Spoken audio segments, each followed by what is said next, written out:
Merci de nous accueillir au domaine du Nival. On est avec Denis Beauchemin et Mathieu Beauchemin. On aimerait connaître un peu votre parcours.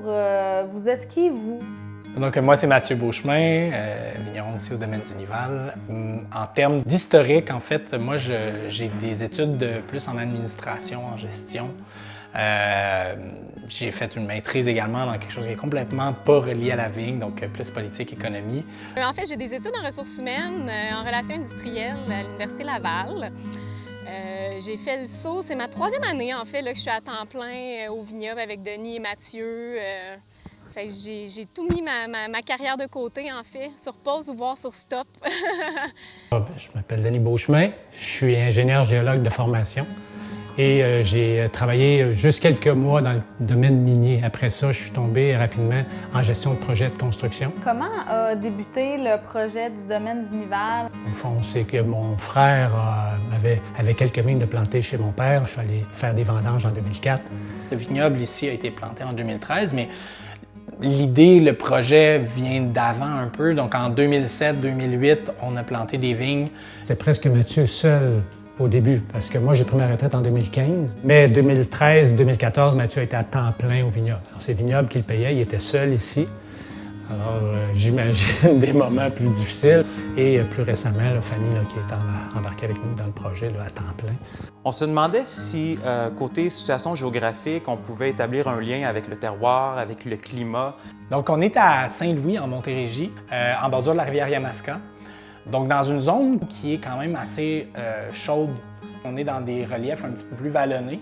On a des pentes sud, des pentes sud-est, on a des zones un petit peu plus planches.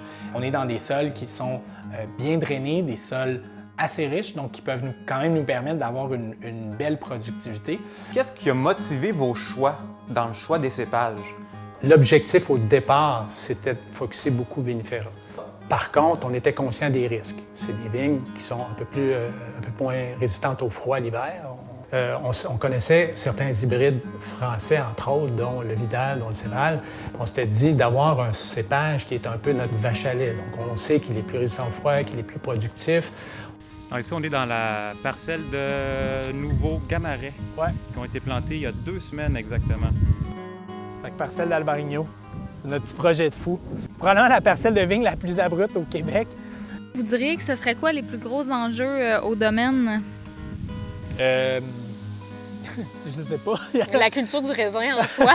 L'hiver reste un défi pour une question de laps de temps puis de temps qu'on a de disponible pour effectuer toute la préparation pour l'hiver. Pouvez-vous nous parler un peu plus précisément des styles de vin que vous produisez ici au domaine? Dès le départ, on avait envie, par exemple avec le Vidal, de faire de travailler en barrique, qui est devenu la cuvée matière à discussion. Des jolis pinots noirs sur le fruit, un petit peu plus légers en alcool, avec une belle acidité. Et c'est des vinifications qui sont dans un esprit beaucoup plus naturel. À l'époque, on s'était dit qu'on ne ferait pas de bulles. et aujourd'hui, c'est presque un de nos vins emblématiques. Ouais, c'est la cuvée Ces petits imprévus en Vidal, donc qui est un pétillant naturel, qui est arrivé un petit peu par hasard. Entre autres, ensemble, on avait cogité sur la possibilité de commencer à faire du cidre avec des pommiers sauvages. C'était pas du tout dans les perspectives là, de faire du cidre. Là. On le voyait pas, en fait. C'était que la vision de produire du raisin. Beaucoup des arbres qu'on voit ici en bas de l'Albarigno, c'est des pommiers. Donc, on a des pommiers là. Pouvez-vous nous expliquer pour vous, c'est quoi la biodynamie? Alors, ce qu'on fait, c'est qu'on va donner aux plantes certains éléments nutritifs qui vont lui permettre de se développer. Puis, au fond, c'est qu'une fois que la plante est en santé, bien, les maladies, les insectes ont moins d'emprise sur elle. L'idée est vraiment de travailler beaucoup plus sur l'écosystème, dans son intégralité. Comment vous vous sentez d'être un peu les superstars dans la production de vin au Québec? On est choyé, je pense, domaine du Nival, d'être arrivé au bon moment dans le monde du vin au Québec. L'engouement pour nos vins, puis plus largement, je pense, pour les vins du Québec, croît beaucoup plus vite que la production. Bien, en fait, l'année prochaine, on devrait avoir plus de vin. Je sais pas si on en aura assez, mais on en aura plus. Ça va faire le bonheur de beaucoup de gens que je connais. Oui, c'est ça.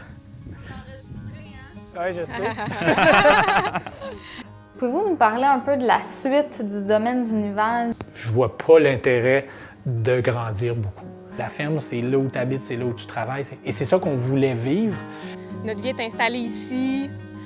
C'est notre nouveau mode de vie qu'on adore, je dirais.